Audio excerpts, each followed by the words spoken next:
Біздің құрметті көрермендері, сәлеметсіздер ме? Бүгін біздің қонағымыз Ардақ Нәсір. Ардақ Қазақстанға 2015 жылы көшіп келген. Қазір Назарбаев университетінде докторант. Өз жобасына қош келдіңіз, Ардақ. Я қош келдім. Сіздердің өз жобасына шақырғандарыңызға рахмет. Ардақ, жалпы көрермендерімізге өзіңіз жайлы айтып өтсеңіз. Менің атым Ардақ Нәсір қызы болады. Мен Алтайда туып өскем. Сосын Сычуан университетінде инженерлік басқару мамандығын алғам.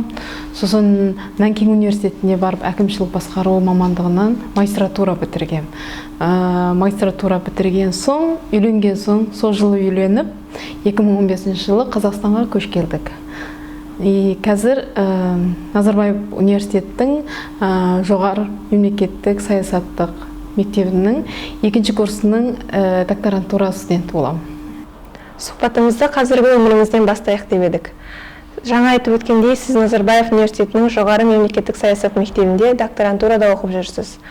PhD алу мақсатында жайған тәжірибелеріңіз қандай жалпы? Қазір қандай тәжірибелеріңізді бізбен бөлісер едіңіз? Негізі докторантура оқу деген оңай жұмыс деп айта алмаймын. Өйткені біз әр аптада неше жүз бет ағылшынша литература оқимыз. 4 сабақ қана болғанымен оның үй тапсырмасы өте көп. Сонда кейде негізі күнде 4-5-терде тұрамын. Сағат 7-де балаларды мектепке апарамыз, садикке апарамыз. Сосын одан қалған уақыт үй жұмыс істегеннен басқа уақытта бәрі сабақ қарауға кетеді. Негізі үй жұмыс істеу деде мен үшін бір демалыс. Сол кезінде істеп жүріп, ойдарымды жинақтап, соны жазатын кезінде тез жазып, негізі тайм менеджмент деп айтуға болады. Уақыттың қалай дұрыс меңгеру, сол жағынан қазір жақсы болып кетті деп айтуға болады. Докторантурада зерттеу жұмыстары көп жасалады ғой. Сіздің салаңызда зерттеу жұмыстары деп нені айтады? Біздің мамандық негізі қоғамдық мамандық болған соң, мемлекет саясаттағы зерттеу жұмыс мен түсінген бойынша осы халықтардың алдында қандай мәселелер болады. Мысалы, кейбір жерлерге су бармай жатады, инфрақұрылымдар дұрысталмаған, кейбіреулер иммиграциядан қиналады, кейбіреулер мысалы иммигранттар қоғамдарға сіңісу жағынан қиналады, кейбіреулер мысалы үй жағынан қиналады. Сондықтан осындай халықтардың алдындағы кездесіп отыратын әрқандай осындай мәселелерді шешуді біз зерттеу тақырып қылып алып зерттеу жұмыс жүргізіп отырамыз. Сіздің салаңызда зерттеу жұмыстары халықты жан-жақтан зерттейді екен. Ал сіз қазір қандай зерттеу тақырыбына назар аударып жүрсіз? Өйткені мен қазір докторантураның 2-ші жылдамын. Басында 2 жыл тек қана зерттеу әдістемелерді үйретеді. Сондықтан бізге әр тақырыптардан сынақ жасап жатырмыз. Мысалы, мен өзім иммигрант болған соң қасымдағы көп қандастарға мән беремін. Солардың кездесіп жатқан мәселелерін зерттей бастадым. Мысалы, иммигранттардың саясаттар болады. Содан кейін тіл саясаттар болады, Қазақстандағы 3 тіл саясаты. Енді тағы да мемлекет басқару жағында, мысалы, жемқорлықпен күресу саясаттарын зерттедім. Әлі де осындай сияқты мемлекет басқарудың жақтағы саясаттарын зерттедім. Сіздің зерттеу жұмыстарыңыздың бірі қандастардың интеграциясы екен. Соның ішінде еңбек интеграциясына көңіл аударыпсыз. Қандастардың интеграциясы қалай жүріп жатыр екен? Қандастардың интеграция туралы айта кеткенде, мен байқаймын, қасындағы қандастар өздеріне лайықты, жақсы көретін жұмыс тауы өте қиын. Өйткені себептері біріншісі тілден қатты қиналады. Екіншісі, мысалы, Қытайда оқыған, алған білімі, немесе о жақтағы істеген жұмыс тәжірибесі жаққа сәйкес келмейді. Мен зерттегенде негізі осы жақтарын көп қарастырдым. Мәселені ғылыми тұрғыдан көрсете алудың өзі зерттеудің мақсатының бірі ғой. Енді PhD докторлары мен академияда қалған адамдар, олар туралы көптеген стереотиптік ойлар болады, иә? Соның бірі айналасы ғылыми көрнекі құралдардың арасында тұрған, көзілдірік тағып отырған, кітаптардың арасында өздерін бір-бірімен аргумент жасап, бір-бірімен дауласып жатқан адамдардың бейнесі. Осындай стереотиптерге сіз келісесіз бе? Негізі көп адам солай ойлайды, бірақ біз үшін мынау тек бір қарапайым бір жұмыс. Біз тек осындай көп литературадардың ішінен жауап іздейміз. Жаңағы айта кеткендей, осындай халықтар қандай қиыншылықтар кездесіп жатыр, соны литератураның ішінен іздейміз. Басқа мемлекеттер осындай мәселелерді қалай шешіп жатыр, мүмкін біздің жағдайымызға сәйкес келе ма, сол жағынан солай қарастырып, сөйтіп біздің жұмыс бабымыз сондай деп ойлаймын. Енді қатты бір қиыншылық сіздегілер айтқандай ондай емес деп ойлаймын. Қатты қосылмаймын айтқанға. Енді ғылым жолына не үшін қалай түскеніңіз жайлы әңгіме қозғайық.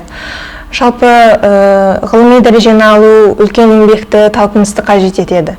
Олай болса, сіз не үшін осы докторлық дәрежесіне тапсырдыңыз? Өйткені осы Назарбаев университетіне түсер алдында мен Евразийский университетте оқытушы болып жұмыс істегем. Сол жерде ол жақтың талабы да сондай болды. Сіз сөзсіз докторантура білім алу деңгейің болу керек. Тағы екінші жағынан менде де осы Назарбаев университетті естідім. Ол жерде көп шетелден келген профессордар болады деді. Сол жерден барып шын жүрегімнен білім алғым келді. Докторантураға өтініш беру қалай өтті? Жалпы қабылдану процесі қалай өтеді? Негізі докторантураға беруді өтініштер 11-ші айдан бастап қабылданады Назарбаев университетінде.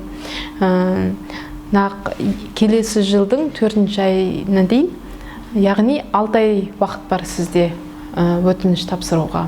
Ал өтініштің ішінде о жерде сіздің зерттеу жоспарыңыз болады, тағы рекомендация хат болады. О жерде мен кезінде рекомендация біреуін бастығымнан алған, тағы біреуін кезінде магистратурадағы профессорымнан алған. Тағы сіздің дипломмен жаңағы нәтижелеріңіздің осы Қазақстандағы танытқан дипломда келуіңіз керек. Әмбесе осы бүкіл документтердің ағылшынша аудармасы керек. Соларды бірінші қадамға тапсырып тастаған соң, яғни осы 6-ші айдан 7-ші айға дейін 1 ай, 1 жарым айдай қаралынады. Сол кезінде мені 7-ші айдарға интервьюға шақырған. Сол жерде интервью қатты қиын емес. Ол жерде 4 профессор отырады. Сіз не үшін бересіз, қандай бағытқа қызығасыз, әмбесе көбінде сіздің зерттеу пландарыңызға сұрақ қойылады. Сосын бәрі өткен соң 8-ші айда уже университетке шақырады. Сіз жаңа зерттеу жоспары деген сөзді айттыңыз. Зерттеу жоспары дегеніміз не? Жердегі зерттеу жоспарын айта кеткенде, яғни сен осы мамандыққа болашақта қандай бағыттарды зерттегің келеді. Мысалы, біздің мамандық мемлекеттік саясат болған соң қандай саясаттарды зерттегің келеді. Бесе осы саясаттарды әзірге дейін қандай литературадар бар, соларды қарастырасыз. Бесе сіз өзіңіз тағы осы бағытқа бір болжау жасайсыз. Осындай болжау бойынша мен өзі білгеніңіз қандай методтарды істетесіз и қандай нәтиже көрсетем деген бір толық бір жоспар көрсетесіз. Осы алдын ала жоспарланған жоспарды зерттеу барысында өзгертуге мүмкіндік бар ма? Әрине, өйткені сіз мен жаңа айта кеткендей, басында 2 жыл неше түрлі тақырып бойынша зерттеу жүргіздім. Сен 3-ші жылға келген кезінде қандай бағытқа кетем деген сол кезінде шешіледі. Сондықтан әр жоспарыңыз өзі қызығыңыз бойынша жаза беруіңізге болады. Докторантураға өтініш берген талапкерлердің арасында сіздің ерекшелігіңіз неде болды? Менше болғанда осы Қытайдағы ғылымилық тәжірибелерім аса маңызды болды деп ойлаймын. Өйткені әр университеттер өзіне докторантура қабылдаған кезінде олар қарайды. Негізі мына студент бізге қандай өзгешелік әкеле алады деп ойлайды. Сондықтан менің осы Қытайдағы алған білім, сол жердегі академиялық тәжірибем аса маңызды деп ойлаймын. Әдетте PhD студенттері өздері жалғыз қалуға бейім. Сонда ғана өздерінің зерттеу тақырыптарына тереңірек үңіле алады. Сол рас па? Негізі, мысалы, зерттеу жұмыс жүрген кезінде, даже біз қазір сабақ оқып жүрген кезінде, жалғыз жұмыста да тапсырасыз, группамен де бірге жұмыс істейсіз. Өйткені зерттеу жұмыста да тек сіз өзіңізбен өзіңіз кететін емес, сіз группамен, өйткені бір мәселе, ол тек мүмкін сіздің салаңызға ғана жатпайды. Сол үшін мүмкін бір мәселені мүмкін әр саладағы адамдар кеп бірге шешеді. Сол кезінде сол әр адамдармен, әр саладағы адамдармен жұмыс істеп үйрену керек. Жалпы сіз жаңа айтып кеткендей, группаластарыңыз әртүрлі мамандықта бейімделген, жан-жақтылы адамдар дейсіз. Бізге сол группаластарыңыз қызық болып тұр. Сол туралы айтсаңыз. Менің группаластарым айта кеткен кезінде олар 25 жастан 45 жасқа дейін. Біздің топта 11 бала бар. Олар әр саладан келген, кейбіреулер экономикадан келген, кейбіреулер заң саласынан келген, кейбіреулер қылмысты зерттейтін балалар бар. Сондықтан ал мемлекет жағынан қара кеткен кезінде бізде Франциядан келген бала бар, Танзаниядан келген бар, Пакистаннан келген бар. Енді қалғандары көбісі біздің Қазақстанның жергілікті қазақтары. Сіздің группаластарыңыз әр мемлекеттен, әр мамандықтан болып тұр екен. Сонда сіздерді бір ортаға жинаған қандай ортақ қасиеттер бар? Менше болғанда біздің группаластар білімге құштарлы, әмбесе қандай мәселелер шықса да, соны литературадарға жүгіріп, зерттеу жұмысты баста кетуді жақсы көреді. Әмбесе тағы өзгешелік болғанда, мысалы, өмірді өте сүйетін деп айтуға болады, өйткені өздеріне жақсы қарайды, мысалы, хоббидар да өте көп, әр жан-жақтан көрініп жүргенді жақсы көреді деп ойлаймын. Енді сіздің профиліңізге тоқталсақ, сіз Қытайда да, Қазақстанда да оқыдыңыз. Енді осы екі елде алған тәжірибеңізге қарап, осы білім ортасының ұқсастығы мен айырмашылықтары жайлы айтсаңыз. Негізі, мен ойлаймын, өзім тәлейім бар деп ойлаймын. Өйткені Қытайда да әдемі университетте оқығам, Қазақстанда да ең жақсы университетте оқып жатырмын. Олардың ұқсас жағынан айта кеткен кезінде студенттері бәрі қабілетті. О жерде әмбесе университеттер осы студенттерге бүкіл условияларды жасаған. Сол студенттер тек қана осы білім жұмысына ғана көңіл бөлсін деп жан-жақты бәрін дайындап қойған. Ал өзгеше айтқан кезінде, мысалы, Назарбаев университетінде шетелден келген профессорлары өте көп. Сондықтан сол жерде оқыған кезінде сіз әр жағынан бір мәселені қарастыруға болады, өте қызықты. Ал Қытай жағынан айта кеткен кезінде, ол университеттер, мысалы, кезінде мен Қытайда бизнес мектебінде де оқып көргем. Ол жерде өзгешіліктері, олар қоғамдағы көп корпоративтермен қарым-қатынасты өте жақсы жасайды. И студенттер сол жерге барып, жұмыс істеп көруге орай өте көп. Сол жағынан Қазақстанның университеттері сәл жеткілікті емес деп ойлаймын. Қазір жоғары оқу орындарында студенттерге тек білім емес, осындай сыни ойлауды да талап етіп жатыр ғой. Сіздің осылай оқыған университеттеріңіздің жақсы жақтарында, жетпей қалған жақтарында айқын, анық айта білуіңіз де өте керемет деп ойлаймын. Сіз Назарбаев университетіне түсуден бұрын Қазақстандағы өндірістік компанияларда, сосын стартаптарда, жоғары оқу орнында жұмыс істеген екенсіз. Ал осы әртүрлі салаларда сіз әртүрлі лауазымды атқарған екенсіз. Осы тәжірибелеріңізге қарап бізде бір қызық сұрақ туындап тұр. Қандай жұмыс сізге ең үлкен түсініктер мен шабыт берді деп ойлайсыз? Мен үшін айта кеткенде, Қазақстанға келіп істеген бірінші жұмысым маған өте үлкен әсер әкелді деп ойлаймын. Өйткені ол кезінде менің орыс тілдерімде де жеткілікті емес. Сол компаниядан бастап орыс тілдерде де үйрендім. Жергілікті адамдармен қайтып байланыс құруды үйрендім. Әмбесе даже жаңа барған кезде заявка деген нені түсінбейтінмін. Соны барып, жұмыс істеу бабында бәрін үйрендім. Әмбесе біздің компания кішкентай болғанымен көп жұмыстар істейді. Астана ректорымен жұмыс істедік, Кикоппен жұмыс істедік. Сол жерде әмбесе компания кішкентай болған соң, сіз бір жағынан менеджер болып да жұмыс істейсіз, бір жағынан сатушы болып да жұмыс істейсіз. Сол жан-жақты болған соң көп нәрсе үйрене аласыз. Ал сол жерде мен үйренген бүкіл компанияның документациясын қалай жүргізу, соң келесі жаңағы стартап жұмыстарына үлкен көмек әкелді деп ойлаймын. 2017 жылы Астанада өткен экспо көрмесінде сізде көптеген тәжірибелер жиналды деп естідім. Осы жайлы бізбен бөліссеңіз. 2017 экспоны айта кеткен кезінде негізі мен үшін өте жақсы тәжірибе жинадым сол кезінде. Ол кезінде Қытайдағы инвестор келді, солармен бірге тендер арқылы экспоға кіріп павильон тұрғызды. О жерде 2000 квадрат болды, 100 қанша жұмысшы болды. Соларды бүкіл жаңағы Қытайдан келген жұмысшылардың визадарын, жататын орындары болсын, бесе мына жергіліктегі жұмысшы тағалдық.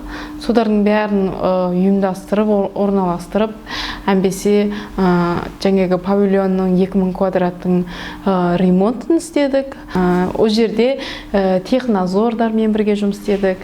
И бүкіл Қазақстанда даже проекті қалай жүргізеді, о жерде эскиз қалай болады, соның бәрі үйрендім. Негізі өте қызықты тәжірибе болды деп ойлаймын. Бірақ ол жерде де көп кемшілікте де болды. Өйткені бизнес жүргізу жағынан сен тек қана білім жеткілікті емес. Сіз тағы адамдармен қалай араласу, әмбесе жаңағы Қытай мен Қазақстан арасында жаңағы мәдениет жағынан farqlық бар.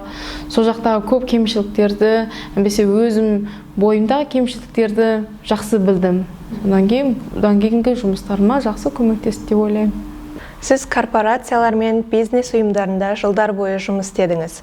Соның ішінде сіз стартап бойынша білім беру орталығын құруды шештіңіз. Сөйтіп Starling деген білім орталығын аштыңыз, иә? Оны өзіңіз басқардыңыз. Осындай стартапта жұмыс жасау тәжірибелері сізге қаншалықты әсерін тигізді? Негізі білім орталығы ашу, өйткені біз қарадық осы жерде орыс тілін жақсы үйрететін мұғалімдер, әмбесе білім орталықтар өте аз екен, өз басымыздан өткен соң. Сосын орысша, ағылшынша, қытайша үйретейік деп шештік.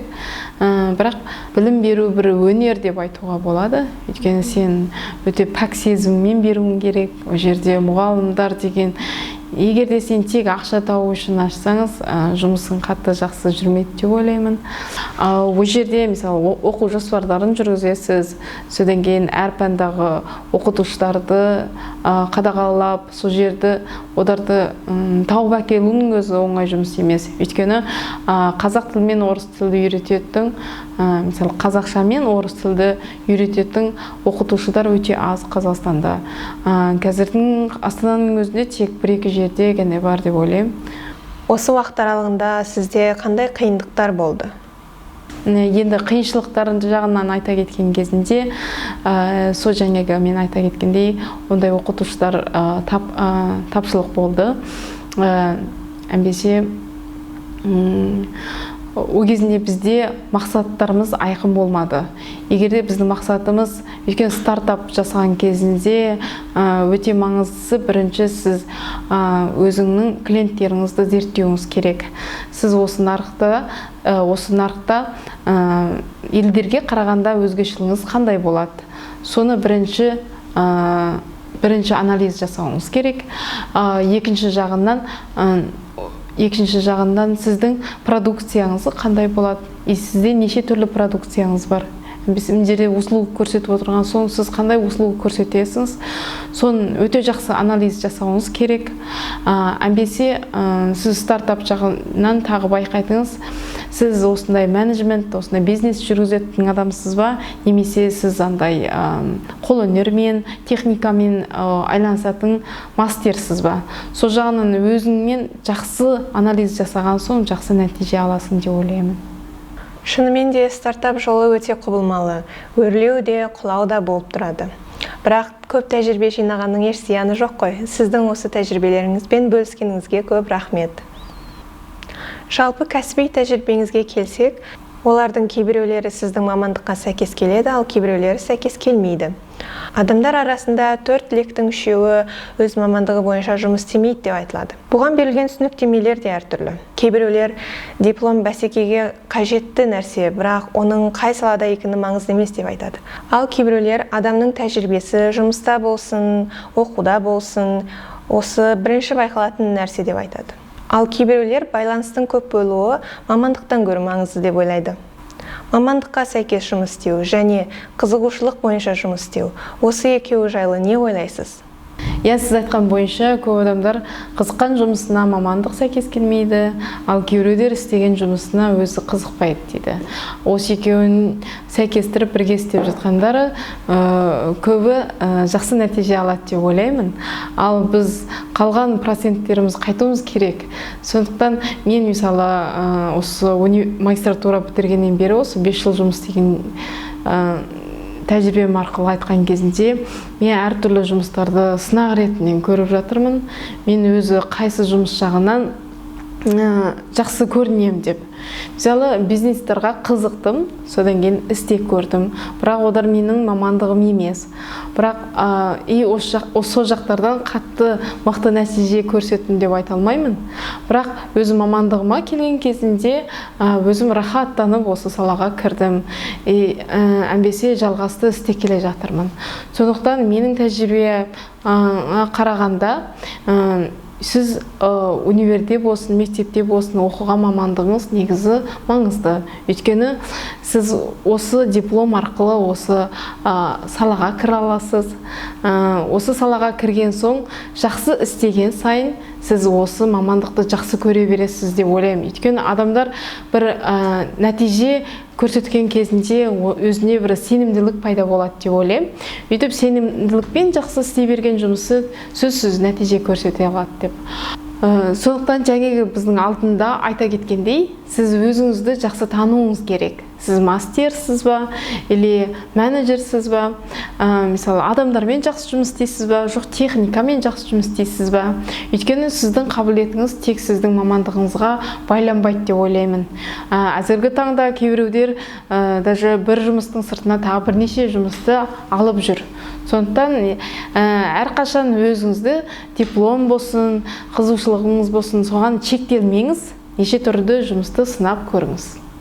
Сіздің комфорт зонаңыздан шығуға, осындай түрлі мақсаттарға жетелеп тұрған сіздің стимулыңыз мені таңғалдырады. Жалпы жаңа айтып кеткендей, сіз түрлі салада еш қорықпастан батылдықпен барлығын сынап жүрсіз. Әрине бұл жерде батылдықта керек шығар, бірақ сізге жігер беретін, сізді алдыға жетелейтін стимулыңызды білгім келеді. Зон комфорт деп айта кеткенде, негізі мен ойлаймын, көп нәрсені негізі ойын сияқты көремді. Өзіме негізі challenging myself деген сияқты. Негізі мен осындай ЕНУ-ға бергенде де, Назарбаев университетіне түскенде де мен өзімнің бір жұмыс істеу қалай процесстері бар деп айтуға болады. Өйткені мен әр жолы одарға кірер алдында 2 ай бұрын адамдарға айтып қоямын, мен 2 айдан кейін мен осы жерде жұмыс істеймін. 2 айдан кейін сендер осы жерде мені көріп жүресіңдер деп. Негізі өзіме психология жағынан сондай дайындап тастаймын. Оны тағы бір жағынан қарағанда уже елдерге айтып тастаған соң ұялғаннан да жақсылап отырып дайындайсың. Өйткені қазақтар енді ұят болады деп көп айтады ғой. Негізі сол жағынан да өзіме қатты мотивация болып соларды істеймін. Тағы бір жағынан негізі үйдегі жақтағы қолдауда да мықты деп ойлаймын. Әке-шешем үнемі менің істегім келген істерге қолдау көрсетіп отырады. Менің күйеуімде де әр жолы маған қолдап көрсетіп отырады. Сен істей аласың, істеп кетесің деп. Сол жағынан көп үй жақтан алаңсыз болған соң өзі армандарымды орындай аламын деп ойлаймын. Бұл сіздің өміріңіздің өзге қырларына қалай әсер етіп жүр? Негізі әсер етпейді десе өтірік деп айтамын. Өйткені алдында бизнестермен жұмыс істеп жүрген кезінде, әсіресе экспода жұмыс істеп жүрген кезінде біз күнде ұзаса 3 сағат, 4 сағат кене ұйықтаймыз. сол кезінде балалар үйдегілер қаралынбай қалған. Сол себептен мен ол жұмысты павильон ашылған соң сол жұмыстан шығып, содан кейін жаңағы білім орталығы ашып, ЕНО-ға кіріп, көбінде жұмыс режимі бостау жұмыстарға кірістім. Өйткені сол кезінде балаларымды жақсы қарай аламын. Ал қазір Назарбаев университетіне түскенде де сондай. Бір аптада көп күн бармаймыз, 2-3 күн ғана универге барамыз. Басқа кезінде балаларымды қарауға болады, үйде де жұмыс істеуге болады. Бірақ сол жаңағы сыртқа шығып ойнау, достармен нету ол азаяды. Оны енді бұдан кейін болады деп ойлаймын. Әзірше сол баламен жаңағы жұмысты тең алу жүрдің өзі оңай емес деймін. Біз алған біліміңізді айттық, істеген жұмысыңызды айттық. Енді көші-қонға келейік. Сіз кемелденген жасыңызда Қазақстанға көшуді жөн көріпсіз. Магистратураны бітіргеннен кейін барып Қазақстанға келдіңіз. Осы шешімге келудің өзі оңай болмаған шығар. Осы шешіміңізге өкінесіз бе?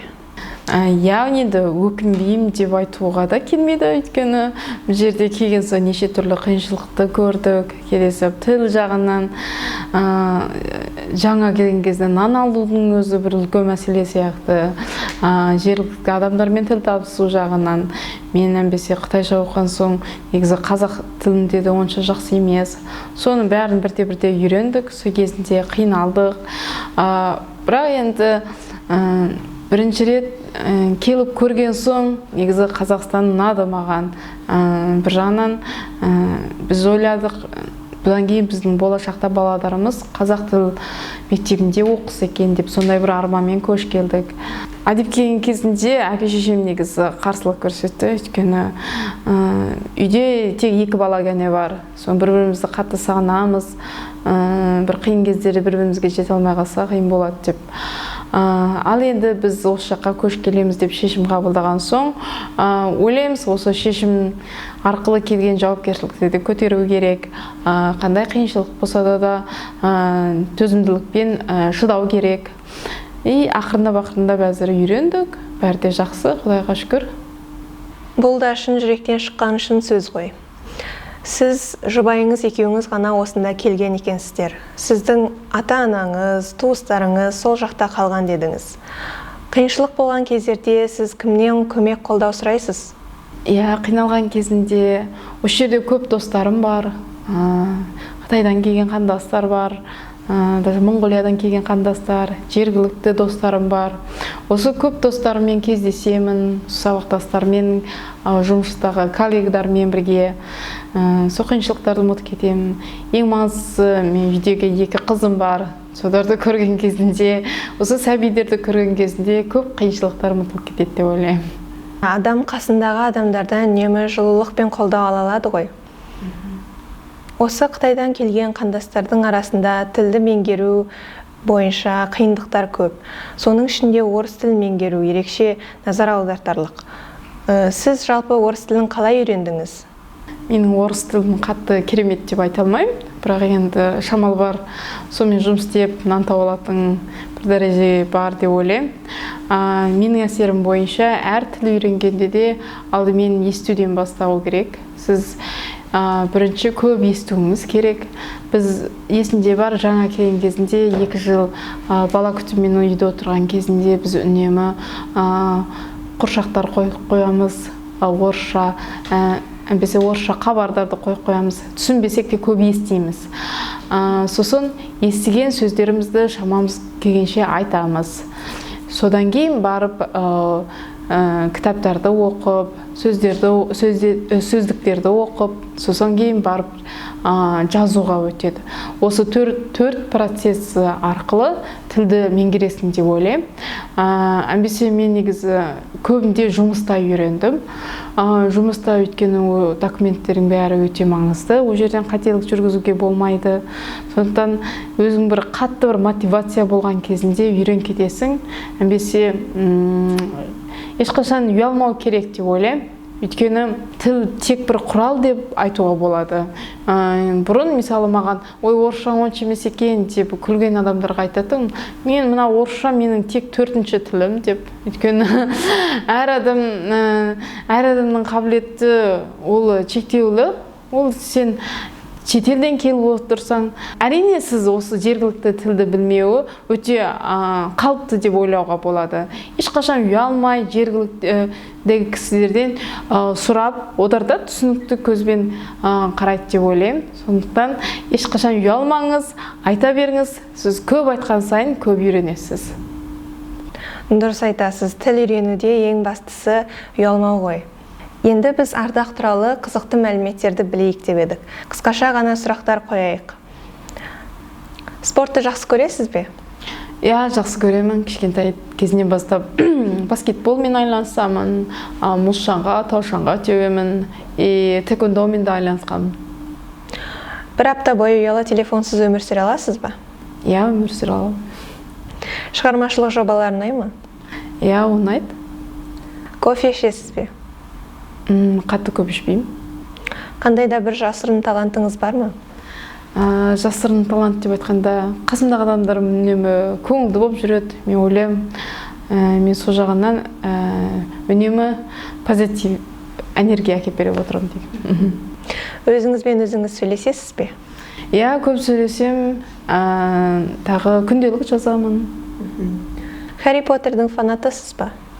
Иә, өйткені мен 6-шы сыныптан бастап 1-ші кітабын оқығам. 11-ші сыныпқа дейін 7-ші кітап шыққанға дейін бәрін оқып шыққам. Содан кейін қуана-қуана киноны күттім. Харри Поттермен бірге өскендей боламын. Жұмыс басты болған сайын қарқыныңыз арта түсе ме?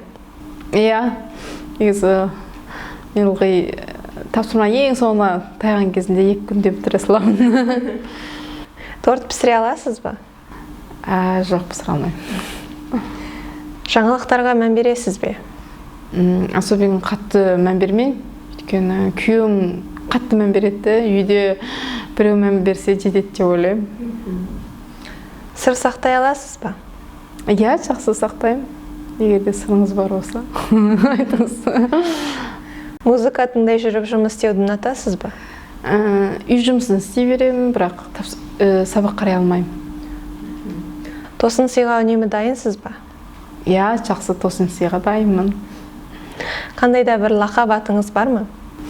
Жоқ. Қорытынды ретінде ізде әр қонағымызға қойылатын дәстүрлі сұрағымызды қойғым келеді. Сіз өз отбасыңыздың шежіресін білесіз бе? Иә, білемін. Мен өзім Санияз Төре боламын. Ал менің күйеуім Керейдің ішінде Есдәулет болады. Ардақ, болашақ үшін сіздің бүгінгі басқан ізіңіз тарих. Бүгінгі айтқан әңгімеңіз соның бұл тартпас айғағы. Жаңа беттен жазған отбасы шежіреңіз мазмұнды болғай. Сізге көп рахмет. Осы сұхбат үшін көп күш жігеріңізді сарп еттіңіз. Сіздерге де рахмет, өйткені мен ойлаймын, сіздердің жобаларыңыз өте мағыналы. Осында иммигранттар осы жергілікті қоғамдардың сіңісуіне өте үлкен көмек көрсетеді. Енді бастары өте тәтті болып жатыр, жақсы әңгімелер басталып жатыр осы жерде. Мен ойлаймын, жерде көбінде келген қандастар иммигрант қоғамнан шыға алмай жүреді. Мысалы, жұмыс жағынан, тіл жағынан көп жеріне қиналып жүреді. Сонда сіздер осы істеп жатқан жобаларыңыз біраз болса да сол кісілердің құлақтарына жетсе де бір қатты ризашылықпен осы қоғамға жақсылап сіңісуіне көмектеседі деп ойлаймын. Өте рахмет сіздерге. Жұмыстарыңа сәттілік. Әрбір ұлы дала еліне көшіп келуші осы елдегі басқан ізін, алған тынысын, көрген тіршілігін бұрынғы шежіренің жаңа бетіне жазып қойға міндетті. Құрметті іздің көрермендері, оқырмандары, көріскенше аман болайық.